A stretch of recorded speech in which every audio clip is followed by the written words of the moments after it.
Hello friends, welcome to Amithran channel. இன்றைக்கி நம்ம ஒரு கத்திரிக்காய் ஃப்ரை பார்ப்போம். பேன் வச்சுடுங்க, நல்லா சூடாகணும் பேனு. நான் ஆல்ரெடி வச்சுட்டேன், தான் நல்லா சூடாக இருக்குது. இதுக்கு எண்ணெய் கொஞ்சம் அதிகமாக, நார்மலாக விட்டுறத விட ஒரு ஸ்பூன் அதிகமாக விட்டிங்கன்னா நல்லாயிருக்கும். சரிங்களா? நான் இதால் 3 ஸ்பூன் ஊற்றிருக்கேன்.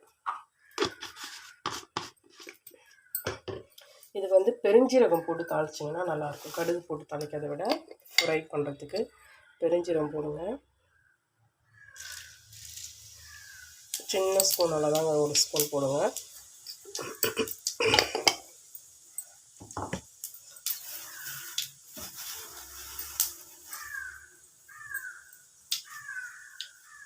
அடுத்து கருவேப்பிலை போட்டுக்கலாம்.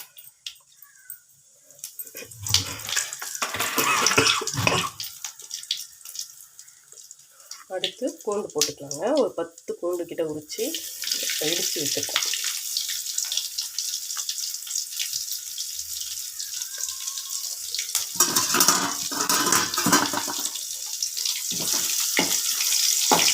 பூண்டு போட்டால் தான் இதுக்கு அந்த ஃப்ளேவர் நல்லா வரும். பூண்டு நிறையா போடலாம், இவ்வளோ பூண்டு கூட போடுவாங்க. நாங்கள் கொஞ்சமாக தான் போட்டுக்கணும். அடுத்து வெங்காயம் போட்டுக்கலாம்.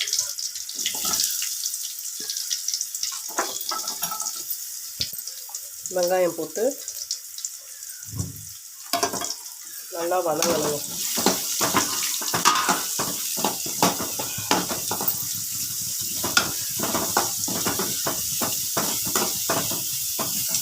நல்லா வதங்குதுங்க. அதெல்லாம் வதங்கிட்டு அப்புறம் காட்டுறேன். பாருங்கள், வெங்காயம் நல்லா வதங்கியாச்சு. நமக்கு போடும்போது எப்படி இருந்துச்சு, இப்போ எப்படி இருக்கு பாருங்கள். வெங்காயம் நல்லா வதங்கிட்ட பிறகு நம்ம கத்திரிக்காய் இந்த மாதிரி நீல வாக்கில் ரொம்ப சின்னதாக ஸ்லைஸாக தான் கட் பண்ணி வச்சுருக்கோம். சின்ன ஸ்லைஸாக, அப்புறம் சீக்கிரமாக வேகும். உங்களுக்கு எந்த சைஸ் வேணால் நீங்கள் கட் பண்ணிக்கோங்க. இன்னும் பொடியாக அதில் ஆஃப் பண்ணுறதா இருந்தாலும் பண்ணுங்கள், நம்ம இஷ்டம்தான்.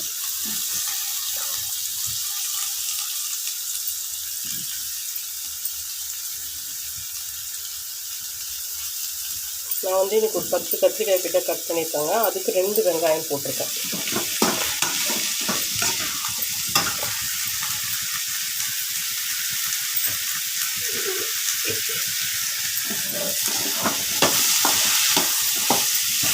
இதை நல்லா வதங்கட்டுங்க.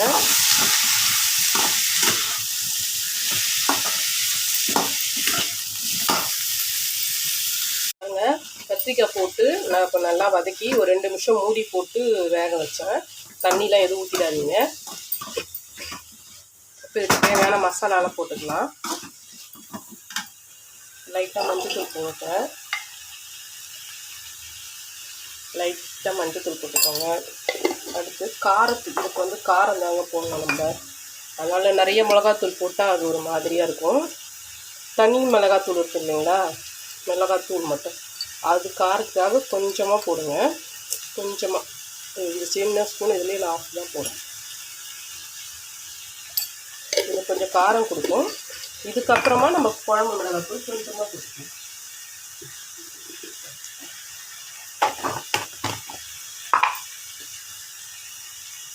நல்லா பெரிய ஸ்பூனு, இதில் ஒரு 1/2 ஸ்பூன் எடுத்துருக்கேன்.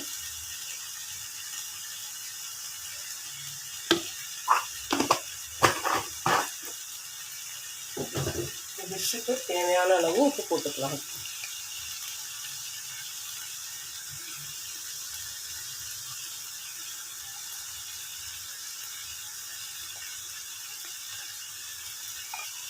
நான் இந்து உப்பு போடுறேன், அதனால் கொஞ்சம் கம்மியாக போட்டாலே நல்லா வருங்க. இப்போ பாருங்கள், இதை நல்லா கிண்டி விட்டுடுங்க.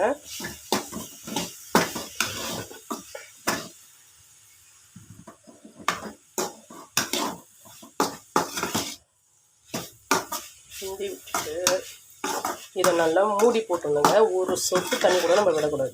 சரிங்களா? நல்லா மூடி போட்டு நல்லா மடங்கி வேகணும்னு சொல்லுவாங்க பார்த்தீங்களா, அந்த மாதிரி வேகணும். அதனால் நல்லா கிண்டி விட்டுட்டு ஒரு மூடி போட்டு ஸ்லோவில் வச்சுருங்க. நல்லா ஸ்லோவில் வச்சுட்டு ஒரு மூடி போட்டு விடுங்க. இதை மாதிரி இது ஒரு கண்டிப்பாக ஒரு 10 மினிட்ஸ் மேலேயாவது இது இந்த இதில் இருக்கணும். நடுவில் ஒரு 2 வாட்டி திறந்து கிண்டி மட்டும் விடுங்க. நம்ம ஃபைனலாக எப்படி இருக்குன்னு நான் காட்டுறேன் உங்களுக்கு. ஓகேங்களா? இப்போயும் எப்படி இருக்குது பார்த்துக்கோங்க. ஃபைனலாக அது நல்லா வெந்த பிறகு எப்படி இருக்குன்னு பார்த்துக்கோங்க. ஓகே. ஹலோ ஃப்ரெண்ட்ஸ், இப்போ பாருங்கள், நான் வந்து 10 மினிட்ஸாக இதை மூடி போட்டு வச்சுருக்கேன். 10 மினிட்ஸில் நடுவில் ஒரு 3 தடவை எடுத்து கிண்டி விட்டுருக்கேன். சரிங்களா? அது நடுவில் செகண்ட் டைம் கிண்டும் போது ஒரு 1/2 ஸ்பூன் எண்ணெய் ஊற்றணும். இன்னும் நல்லா வேகணும், நல்லா கிறிஸ்பியாக வர மாதிரி வரணும். சரிங்களா? தண்ணி மட்டும் ஒரு சொட்டு கூட காமிச்சிக்கணும். இது நல்லா வெந்துருச்சு. இப்போது நம்ம ஒரு கத்திரிக்காய் நசுக்கி பார்த்தாலே தெரியும், டக்குன்னு அப்படியே உள்ளே போயிடும். அந்த ஸ்டேஜில் இருக்கும். சரிங்களா? இப்போ ஃபைனலாக கொஞ்சோண்டு கொத்தமல்லி தூவிக்கலாம். அவ்வளோதான். இந்த மாதிரி செஞ்சு கொடுங்க. சாப்பிடாதவங்க கூட எங்கள் ஹஸ்பண்டுக்கு இது பிடிக்காது கத்திரிக்காய். இந்த மாதிரி செஞ்சு கொடுத்தா சாப்பிட்டுடுவார். சரிங்களா? உங்களுக்கு இன்னும் வேகாத மாதிரி இருந்துச்சுன்னா இன்னும் ஒரு 5 மினிட்ஸ் வேக வேணும். அவ்வளோதான். தேங்க்யூ.